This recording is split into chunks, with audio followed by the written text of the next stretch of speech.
Hello mga sirs and moms. So sa video na to ituturo ko sa inyo paano mag-register ng inyong school.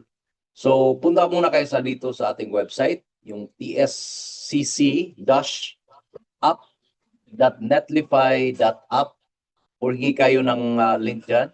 Once makapunta kayo dyan, i-type nyo lang yan sa browser, makapunta kayo dyan, ma-open nyo tong itong website ko. At ito yung makikita nyo, may sign in at may register.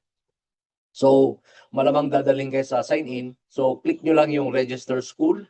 Tapos, once andito na kayo, i-type nyo lang yung school name nyo dito. Sa ating sample, lagay lang ako ng test school, na type ko na. At yung full name mo dito, normally, kayo yung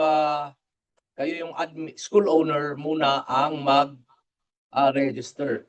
So kung may-ari ka ng school o ikaw yung admin, ikaw yung mag-register muna. Tapos click ka ilagay mo yung email address ng school mo. Tapos yung password, at saka yung i-confirm mo yung password. Kung wala ka namang email address sa school or di mo matandaan, kahit anong email mo na lang. Being the school owner, okay lang yun. Then, i-click mo yung create account. So, gagawin natin, i-create natin yung account. So, click mo yung create account. Yan. Tapos, lalabas ito, invitation code. I-keep mo yan. Kung di mo man ma-paste or ma-copy, sige lang, kasi meron naman akong copy niyan. Kasi kailangan mo yan, baka kakailanganin mo yan later on. Okay. Once naka-create ka na ng account, so tandaan mo yung nilagay mo. So, test school 2, test name, tapos yan, test Gmail. Punta ka ng sign in. So, minimemorize ko lang. Okay, so, type natin, sign in ka na, test school 2, tapos type mo yung password. Okay, tapos click mo yung sign in. So, ay mali pala, email pala, yung email. So, yung email ko is test@gmail.com ata yung ginamit ko kanina. Yan. Okay, signing in. Yan. Save ko lang. Tapos, click mo ito yung disclaimer niya. ESSC is an unofficial third-party tool designed to assist TESDA registered schools.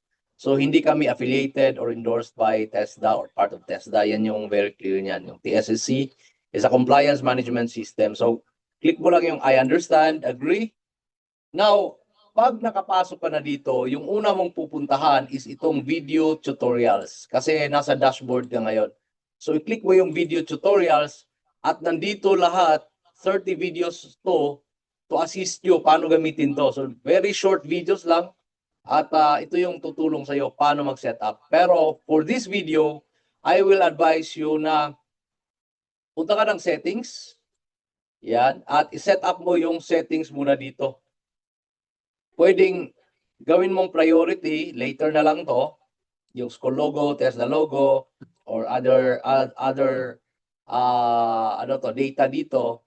Actually, pwede mo na yung fill upan. Pero yung pinaka-point sa video na to is pwede ka nang agad gumawa ng different users. So yung mga users dito, halimbawa mag-add user ka, meron kang option to add user na registrar, accounting, HR, at viewer. So human resource, finance, and scholar, registrar. So very important dito muna yung registrar. Kung may accounting ka, pwede mong ilagay dyan.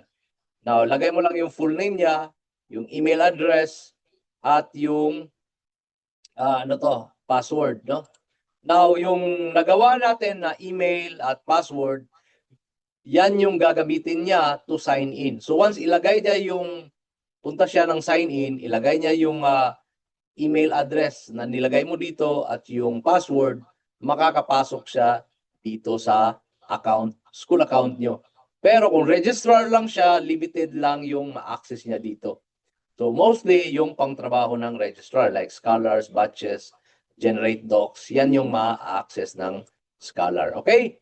Now, after mo magawa niyan, pwede mo na gawin yung sa school profile, yung mga signatories, fill-upan mo, ano pa, qualifications, mag-add ka ng qualifications or tanggalin mo yung iba na hindi mo need.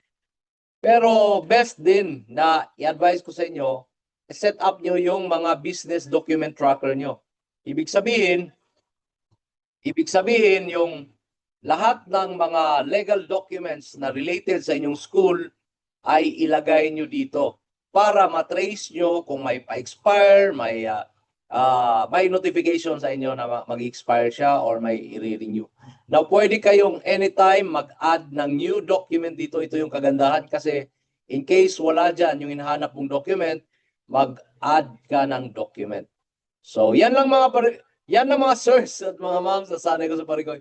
And then, puntahan nyo yung video tutorials, aralin nyo using itong mga video tutorials. Okay, so see you sa next video. Thanks. Bye-bye.